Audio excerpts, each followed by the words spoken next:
It's day 11 of 14 days thinking about Katherine of Aragon, and today we're thinking about the start of the divorce/annulment process. In particular, we're thinking about 1527 and 1528. Now, I have covered these years in some detail before, so if you're interested, go and have a look at my playlist on 118 days with the Tudors, and you need to look for parts 43 and 44. Little bit of background information. I don't want to talk too much about Henry here. I want this to be focused on Katherine, but a little bit of background. So from 1518, by the time she's had her last pregnancy, he's realising he's not going to get a son with Katherine, and this is worrying him. In 1519, he does have a son with one of his mistresses, Bessie Blount, so he has a boy, he has Henry Fitzroy.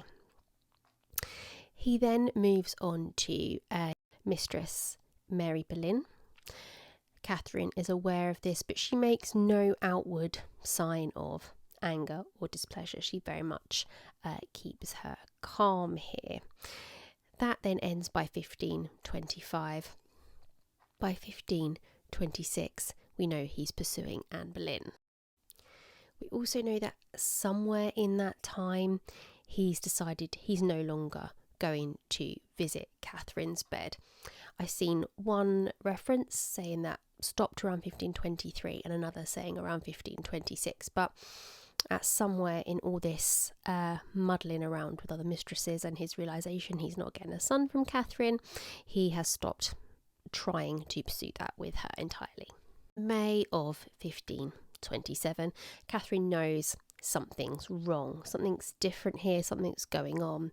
And then in the 22nd of June in 1527, he confronts her and he formally tells her that he wants a separation from her.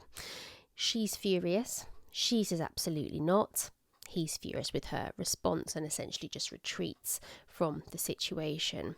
His argument throughout this, and again I explain this in a lot more detail in my 118 videos, his argument that he's cooked up alongside all his great thinkers is the Bible says you shouldn't be marrying your dead brother's wife. Her argument is very much, we never consummated that marriage. I was never really his wife anyway, in that sense. So that's an ongoing cause of debate throughout this.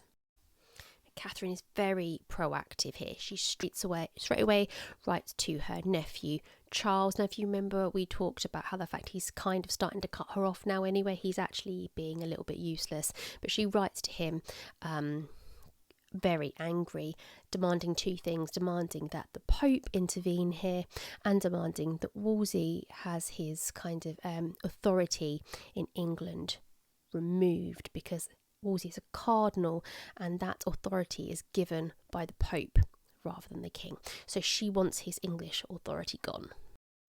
She also insists that the trial for this divorce needs to be held in Rome, because she knows if it's done in England, it's going to be biased against her. She's not going to get a fair say or a fair trial. I mean, she's not on trial here for any sort of crime, but they want to do a trial to decide if the marriage can essentially be annulled if they can prove there was never a proper marriage in the first place. But she wants that to happen in Rome.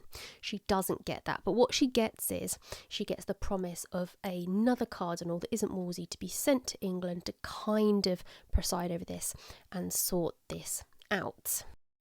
They spend most of 1528 waiting for this Cardinal Carpeggio, or sometimes Cardinal Carpeggi. It's written they're waiting for him to arrive. He doesn't arrive until the September. So in the lead up to that, you've got a very awkward situation, really, with Henry and Katherine and Anne all in very close proximity. Court goes on as usual. Anne and Katherine are playing cards together. When there's an outbreak of sweating sickness, Katherine and Henry still retreat together, run away from the plague together. They still take mass together every morning. They have to very much, both of them, present kind of a unified front despite what's happening behind closed doors. So in public, they very much seem like a couple, if not a happy couple. There is a lot of public support for Catherine, and that worries Henry. When they are seen together, people are really jubilant and cheering for her in particular. So a lot of public support, and that does obviously concern Henry, because, you know, things like riots and that sort of thing, if people catch wind of what's going on. When the cardinal eventually arrives, he's been given instructions to just sort of delay things and not do anything too particular. Catherine, again, is very proactive. She insists on private meetings with him, confessions with him, where it can stay between them. He comes up with what he thinks is a fabulous idea, is that, how about, Catherine, you just pop off to a nunnery, then everyone's going to be happy. Henry thinks this is a marvellous idea. He tries to say to her, look, if you don't go willingly here, if you comply and you just pop off to the nunnery, you're not going to lose your titles, you're not going to lose guardianship of Mary. If you aren't very amicable here and you're found to be in the wrong, you're going to lose everything. You're going to lose guardianship of your daughter. You're going to lose everything you've got. Just go off quietly, dear. Off you go. She's not having any of it. Henry's angry. Carpeggio's surprised, because he thought this was a wonderful old solution.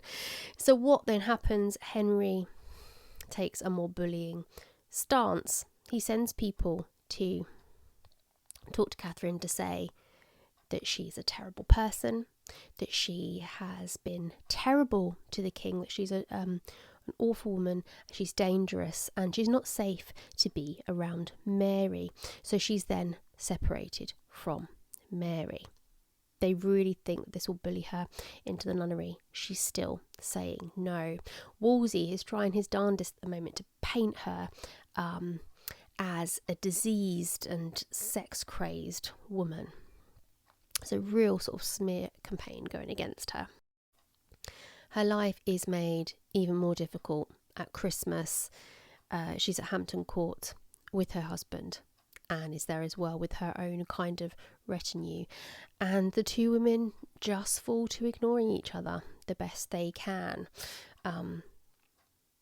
It seems like Catherine really held her own in these couple of years, which is something we've probably come to expect from her, because I think anybody watching this at this point probably recognises that she's a pretty incredible woman. So we'll leave her there. At the end of 1528, she's been separated from Mary. Everyone's trying to convince her to just get into the nunnery. Best thing for you. Let Henry crack on with his next wife. She's not having any of it. We've got to salute her for that. So I'll see you tomorrow, where we'll look at the next couple of years of the divorce proceedings and see how things go. See you tomorrow.